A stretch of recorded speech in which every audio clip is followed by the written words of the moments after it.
High, প্রত্যেককে welcome আরও একবার আমার প্রোফাইলে। আমি এসজি স্যার, এবং আজ একটি ঐতিহাসিক দিন, ঐতিহাসিক রায় কলকাতা হাইকোর্ট থেকে এসেছে এই মুহূর্তে। তোমরা হয়তো প্রত্যেকেই জানো, অনেকেই দেখেছো, অনেকেই দেখোনি।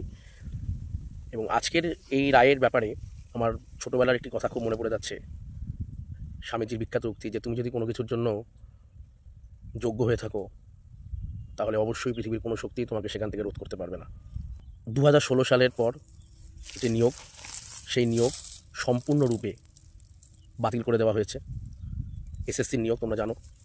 যারা যারা মনে করছো যে টাকা দিয়েই চাকরি হয় বা হয়েছে বা হচ্ছে, তারা হয়তো আজকের রায়ের পর নিজেদের ভুল অনেকটাই বুঝতে পারবে। অনেকেরই হয়তো এরকম চাকরি চলে যাবে, কারোর হয়তো 38 বছর, কারোর 40 বছর, কারোর 45 বছর। 40-42 বছর বয়সে একটা লোকের যদি হঠাৎ করে চাকরি চলে যায়, সেটা তার পক্ষে এবং গোটা সমাজের পক্ষে সেটা একটি নেগেটিভ দিক। আর আমরা তো সবসময় পজিটিভে বিশ্বাসী। তো আমার সকল ছাত্রছাত্রীকে বলবো, তোমরা কোনো অবস্থাতেই টাকা দিয়ে প্রশ্ন পাওয়া যেতে পারে বা টাকা দিয়ে চাকরির ব্যবস্থা হতে পারে এই ধারণায় আর বিশ্বাসী থেকো না।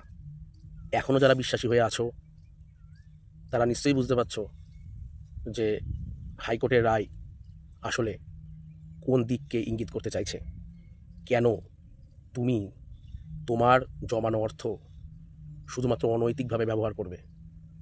কেন তুমি সেই টাকার কিছু অংশ দিয়ে পড়াশোনা করবে না? পড়াশোনার পেছনে কেন খরচ করবে না? একটা সিস্টেম পরিবর্তনের প্রয়োজন আছে, যে সিস্টেম ফ্রেশভাবে রিক্রুটমেন্ট হবে, যে সিস্টেমের লড়াই থাকবে। কে কত টাকা দিয়ে প্রশ্ন পেলো না তার লড়াই নয়। এখানে লড়াই থাকবে কনসেপ্টের, এখানে লড়াই থাকবে মানসিকতার, এখানে লড়াই থাকবে জয় ছিনিয়ে নেওয়ার চিন্তাভাবনায়। এবং বাংলার যে সমস্ত ছাত্রছাত্রীরা এই মুহূর্তে লড়াই করছো, তাদের পাশে আমি এবং আমার টিম সম্পূর্ণরূপে রয়েছে। তো এই যুদ্ধ চলতে থাকবে, আগামী দিনেও চলতে থাকবে। এবং প্রত্যেককে আরও একবার মনে করিয়ে দেবো সেই স্বামীজির উক্তিটি, যদি তুমি কোনো কিছু পাওয়ার জন্য যোগ্য হও, তাহলে পৃথিবীর কোনো শক্তি তোমাকে সেটা রোধ করতে পারবে না। তো আমরা এসজি সবসময় মনে করি যে একটা সিস্টেম বদলের প্রয়োজন আছে, এবং এন্টায়ার সিস্টেমটাকে ধীরে ধীরে পরিবর্তন করতে হবে। কারণ আমরা প্রত্যেকেই চাই আগামী পৃথিবী সুন্দর হোক। বাংলার পরীক্ষার সিস্টেম কপি করবে আগামী দিনে অন্যান্য স্টেট তার পরীক্ষা সিস্টেমকে।